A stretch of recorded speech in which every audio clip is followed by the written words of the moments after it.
ಲೋಕಸಭಾ ಚುನಾವಣೆ 2024ರ ಫಲಿತಾಂಶ ಈಗಾಗಲೇ ಹೊರಬಿದ್ದಿದ್ದು, ಈ ಒಂದು ಫಲಿತಾಂಶದ ಕುರಿತಾಗಿ ಮಮತಾ ಬ್ಯಾನರ್ಜಿ ಅವರು ತಮ್ಮ ಪ್ರತಿಕ್ರಿಯೆಯನ್ನು ವ್ಯಕ್ತಪಡಿಸ್ತಾ ಇದ್ದಾರೆ. ನಾನು ಇಂಡಿಯಾ ಮೈತ್ರಿಕೂಟದ ಭಾಗ, ನಾಳೆಯ ಸಭೆಯಲ್ಲಿ ಭಾಗವಹಿಸುತ್ತೇನೆ ಎಂದು ಟಿಎಂಸಿ ನಾಯಕಿ ಪಶ್ಚಿಮ ಬಂಗಾಳದ ಮುಖ್ಯಮಂತ್ರಿಯಾಗಿರುವಂತಹ ಮಮತಾ ಬ್ಯಾನರ್ಜಿ ಅವರು ಹೇಳಿದ್ದಾರೆ. ಶರದ್ ಪವಾರ್, ಉದ್ಧವ್ ಠಾಕ್ರೆ ಜೊತೆಗೆ ಮಾತುಕತೆ ನಡೆಸಿದ್ದೇನೆ. ನರೇಂದ್ರ ಮೋದಿ ಆಡಳಿತದ ಸರ್ಕಾರ ತನಿಖಾ ಸಂಸ್ಥೆಗಳನ್ನು ಸಾಕಷ್ಟು ದುರ್ಬಳಕೆ ಮಾಡಿಕೊಂಡಿತ್ತು.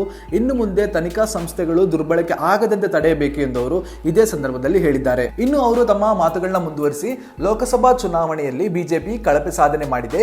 ಈ ಹಿನ್ನೆಲೆಯಲ್ಲಿ ನೈತಿಕ ಹೊಣೆ ಹೊತ್ತು ಮೋದಿ ತನ್ನ ಸ್ಥಾನಕ್ಕೆ ರಾಜೀನಾಮೆ ನೀಡಬೇಕು ಎಂದು ಆಗ್ರಹಿಸಿದ್ದಾರೆ.